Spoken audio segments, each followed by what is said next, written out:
Daf Hayin Hey Amud Aleph, the second line from the top of the two dots. Ein Seilin es a Pesach. The Mishnah said that you cannot roast a korban Pesach on a metal spit or a metal grill. And then the Mishnah brought the Ma'aseh the Tzaddik said there was a Ma'aseh the Rav Gamliel, and he said to Tevi, his Eved, that you can roast the korban Pesach on a grill. The Gemara Ma'aseh list, do we bring a Ma'aseh to contradict the halacha that we just said? We bring a Ma'aseh to support it, and this seems to be a contradiction. The Gemara answers, it's missing, and this is what it should say, that you can't roast it on a metal grill. But if the grill is perforated, then it's mutter. And on that, and that's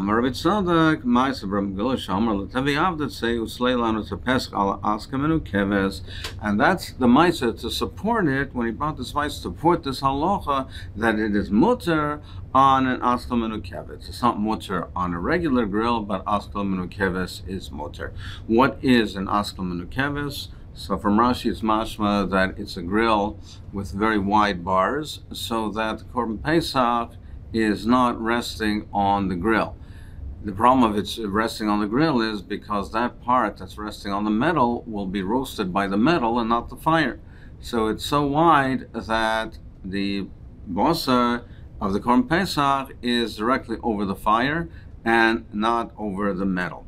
From the Rambam's mashma that no, even if it's partially supported by the metal, it's still considered to be tzli eish. Oven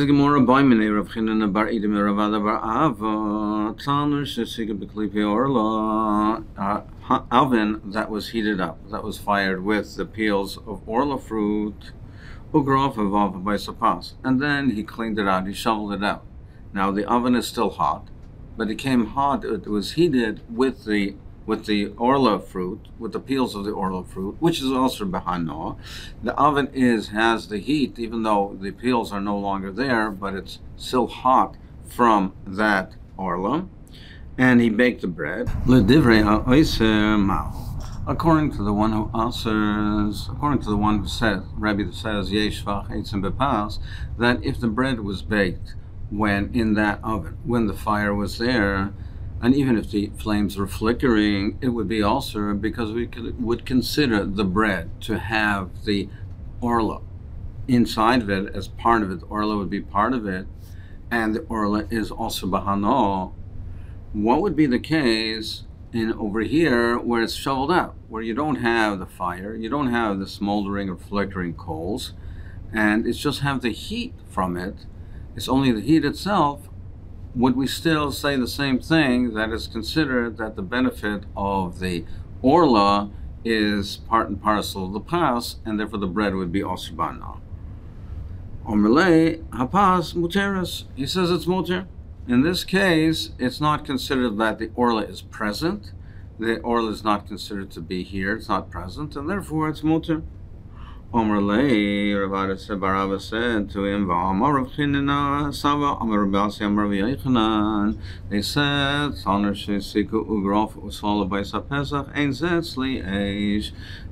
in a similar case, by the korban Pesach, if you have the oven that you shoveled it out, you cleared out the coals, you roasted the Pesach in it, you have the heat of the oven that it was hot, but you don't have the fire itself, this is not considered tzli eish.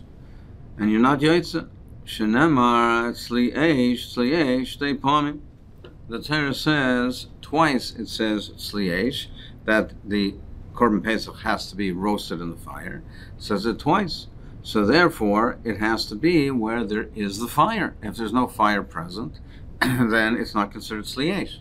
So time on the Goli Rachman tzli eish tei panim. Why is it that I say over here that this is not considered to be roasted on the fire, that you're not yotzeh with the korban Pesach? Because over here by the korban Pesach, the Torah emphasized tzli eish, it says it twice, and therefore it's makbid davka on the fire. So it has to be davka fire, not the heat of the oven. But otherwise, I would say that even the heat of the oven considered to be that it's roasted or that it's baked from this item, from the wood of the fuel that heated up the oven. So therefore, if the oven that was heated up with the peels of orla, where we don't have exeris akosov, then even if it's shoveled out, I would say that therefore it's still considered that it's baked from the heat of the peels of the orla, and it should be also b'hano. He answered, Amrle, Gol Rachmana Hasam, no. He says, we go over there, and we learn out from that, and we can learn out from there. It's a binyan of. So just like by the Torah, by the Korban Pesach Tzliyesh, it has to be where the fire is present, and similarly, over here in other places as well. The Gemara answers, I'll give you another Torah. It's wholesome. Time the Kosar Rachmana Tzliyesh Day Pom. It's over there that the Torah emphasized it twice. It says Tzliyesh. That's why there has to be over there Davka fire. Hale Kosar Rachmana Tzliyesh Day Pom. But if not for that, Havamina Eish Kabir Rachmana. I would have thought that the Torah is only makbid. It only would be makbid about the heat of the fire. So that's why it says that tzliyesh seipam, because otherwise I would have thought that even the heat of the fire is also would be considered tzli. And therefore I might have said that even if he shoveled it out, he cleaned out the oven, it's also called tzliyesh. So that's why the Torah says it twice to emphasize there has to be actual fire. Aval hacha, but over here, it's the issue at hand over here is not whether it's roasted or not. That's not the point. That's not the discussion. Over here, I ate some disurka kapir rachmana. What the issue over here is, do you have the Isser Hana? Is the Isser Hana present? Is the Isser Hana considered part of the bread? Yesh v'achetzim b'pas. And let's know, if it's been shoveled out, you don't have the eitzim. So it's not nageya. Over there, the issue is roasting. So if it hadn't said, the Torah hadn't said twice by the Korban Pesach Tzliyesh, I would have thought it's roasted in the heat. It's also called roasted. It says no, Dafka Eish. But over here, the Torah doesn't have to tell us a riboy, because the point over here is the Isser Hana present? Well, if the Isser Hana has been shoveled out and removed, it's not present, so the pas can't be also. If a person made incision slices in the Korban Pesach, so he made cuts in it, not dismembered, not cut into separate pieces, according to Rashi, he's just made cuts in it so that it will roast faster, and he Rabbi Aimer Anish is a tzliyesh. That's considered tzliyesh. It's considered roasted, and it's therefore considered tzliyesh and yaisu the Korban Pesach. Taisus Medaik and Rashi that is yaitza because he didn't cut it into pieces. But if he had actually cut it into separate pieces, then he would not be yaitza, and he wouldn't be allowed to eat it. Taisus argues and he says even though it will not be a mitzvah min muvchar, but it would still be mutar ba'achila. It would still be considered tzliyesh. So he said, Al Kolpanim, he said, if he cut it and put it on the gecholim, on coals, then it's considered to be tzliyesh. So now the issue at hand we're going to discuss now is are coals considered like fire? Who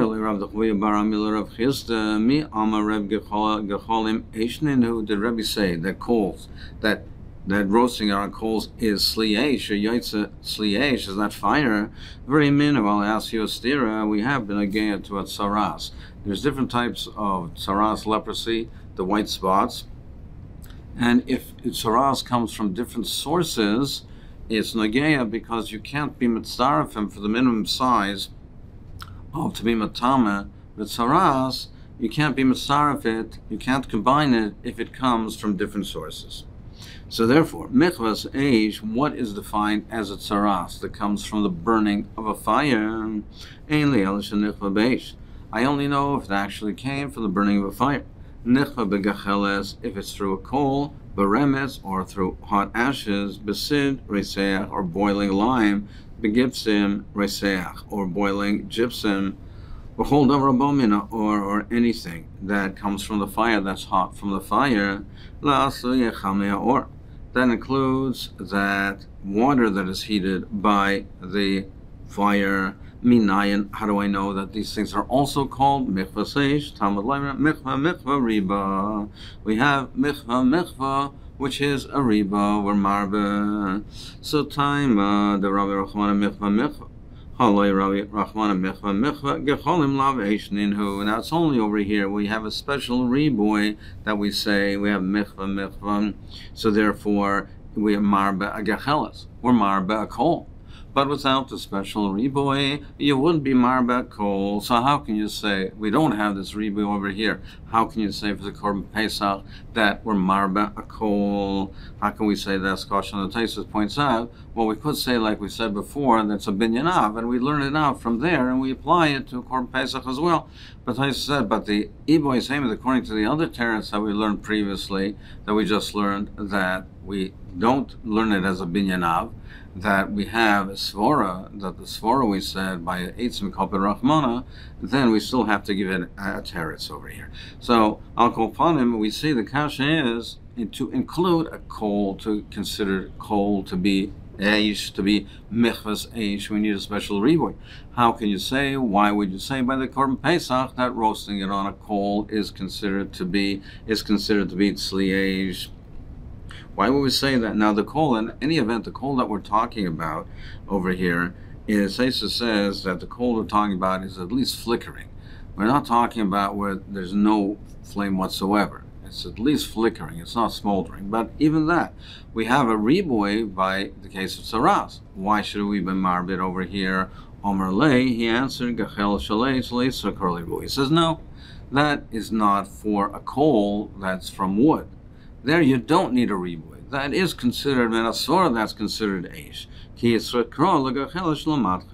What we need the riboy for, the pasuk for, is for metal.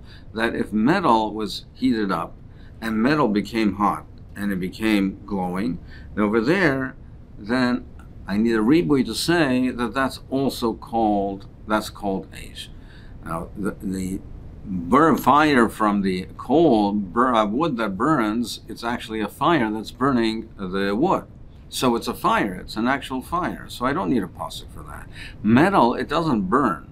It glows, it becomes hot itself, but it doesn't become consumed, it doesn't burn. So therefore, the pasuk is being marba by metal, which is glowing, but doesn't burn, and there's no actual fire over there. There's no actual physical fire over there. It's just a hot metal. There I need the pasuk to be marbit. Do I need a pasuk to be marbit? Wouldn't I say, I know that even without the pasuk that the metal is eish? V'hagabi baskayin, and baskayin, the Torah says, if she was mizana, the Torah says, she has to be burnt in the fire. They used to take a wick made out of lead, a strip of lead, and they used to burn it and make it molten, and they poured it down her throat, and that's how they killed her. So you see over there that the Aver is considered like a matches. It has the same property as the metal. It also doesn't get consumed by the fire. It's the same property, and yet we're marbet, and that's considered to be eish. That's considered by eish tisori. More answers, shiny hosam damakra by eish tisori.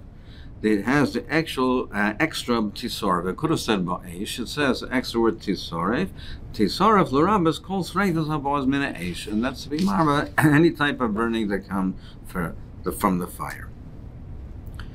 So, more asks, well, if you're being marba any type of fire, any streifas bo mina esh, the kol shekain esh atzma. Well, doesn't that imply that certainly in the fire itself that would be kosher for the bas kayan? Well, if that's the case, why don't you burn her on the stake?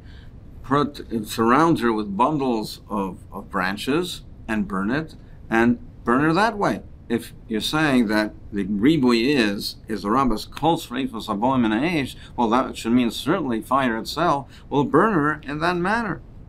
More answers on sreifa mibnei.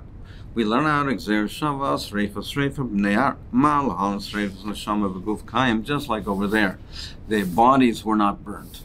the Norav Aviyah, when they went into the Kodesh Kodashim with their Makvesh Zora, their bodies were intact. The fire came through their nostrils, or inside they were burnt. So they died, but their bodies were intact. And here also, Avkan, Sreifas Neshama, V'guf Kayim. Here also, the Sreifas Neshama and the Guf is Kayim. The body is not burnt. Now, the way the Mashal learns, we're not really finished with the limud over here, because the way he learns is, and it seems that way clearly from the Maskana, as we'll see shortly, we don't mean that she has to be burnt that way from the Gzeira Shava. The Gzeira Shava is only teaching us that that is also called Sreifa. Not that that's the only way to burn her, but that's also called Sreifa. So at this point, all we've established so far is that burning in that manner, pouring down the molten lead, is also called Sreifa. We know that Be'esh Tisaref, where Marba, Kol Mini Sreifas, and a Sreifa where the body is intact is also Sreifa. So now, Frag the Gemara, V'navlech HaMeor. Well, if that's the case, then why don't we burn her in boiling water? Why do we pour down molten lead? Mishum, the Rav Nachman, because of what Rav Nachman says, and this is now rounds out and completes the limud. Mishum, the Rav Nachman, Amar Rav Nachman, Amar Korah, V'aftal Re'acha Kamoicha. You have to L'Avtarecha Kamoicha, Bor L'Misa Yofa. So therefore, if you are putting him to death and there's a Misa, do it in the way that's Yofa. That's not in a grotesque way. So to burn at the stake, to burn in boiling water, that would be grotesque. So therefore, we choose the most preferable way to do it so that the body's still intact. So now, the more explains it fully. Why do I need the Gzeira Shava? Amri ilam Gzeira Shava, if not for the Gzeira Shava, hava minus Sreifas Neshama v'guf Kayim lav Sreifi. I would have thought that the burning just internally and where the goof is intact, that's not called Sreifa. Now, Mishum Rav Nachman, and to be Mekayim Rav Nachman, and Bor L'Misa Yofa, I would have thought pouring down molten lead down the throat is not called Sreifa. How am Mekayim Rav Nachman Bor L'Misa Yofa? I would have said you can't do it that way. I would have said Nefesh L'Chamila Zemaris Tuva Ki Echta Thomas Bangola. I would think you put bundles of wood, of branches, and many bundles of branches, make a huge fire that she burns quickly. And I've been Mekayim V'aftal Re'acha that way, Kamash Malan, that it teaches us to know that the Gzeira Shava teaches us that this is called Sreifa, and therefore, since this is called Sreifa, that Sreifa's Neshama of Guf Kayim is called Sreifa, therefore the preferable way to do it is Dafka, do it that way, so that's a Misa Yafa, that is the nicest Misa. And therefore I do it that way to pour it down her throat. Well, if Saif calls Saif, we say in the case of the Baskain, the Remarba, all of these types of Misa, then why does the Torah say Be'esh? Since Tisorif is Marbe, is a Riboy, that all types of burning, so why does it say Ba'esh? It is excluding, it excludes the hot lead. When you mine it and you remove it from the ground and it's hot, naturally hot, that is excluded. Meaning, even though it does not have to be fire itself, but it has to be heated from fire, something which is just naturally hot, that is not included. Is it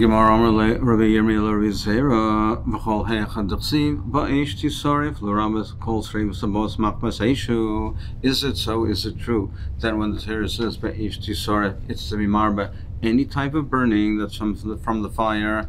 The case of the special korbanos, the param nisrafim, the par helm dover shel tzibur, the par of the kohen gadol, and the par of Yom Kippurim. Now these are different than other chatois.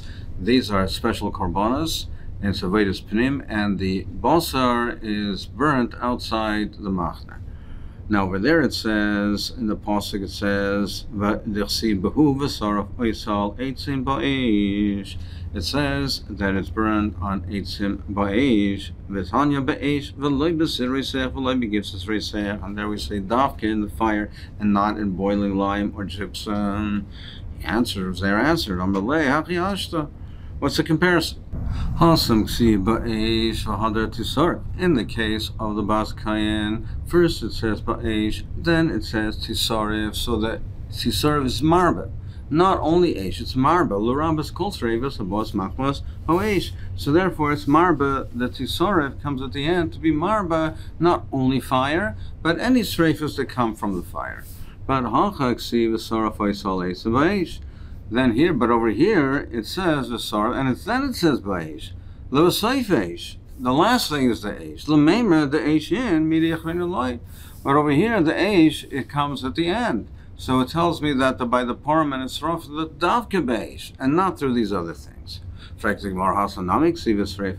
we do have a case over there also in the Pasuk where it says Sreifel B'Seif. It says in the Pasuk Al Sheva Chadesh and Yisaref, and it says Yisaref at the end. Amri, they said, no, that's for a different riboy. Hahu Yisaref mi boy, look at the sign. It's for the following. Yisaref al pi shein sham deshin. It says that even though it's a place where the deshin is, it says V'saref al etziboy al sheva hadeshin Yisaref, the place where they poured out the ashes. So it's supposed to be the place where they pour the ashes, but it's teaching you that Yisaref, that in any event, even if there are no ashes over there, it's still burned.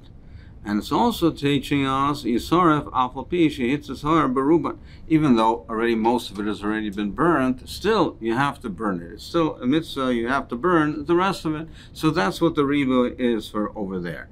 And therefore, we can't learn it to be marba. It cannot be there to teach us for other types of sreifas. So it's Tav Keish. This riba over here is for these halachos.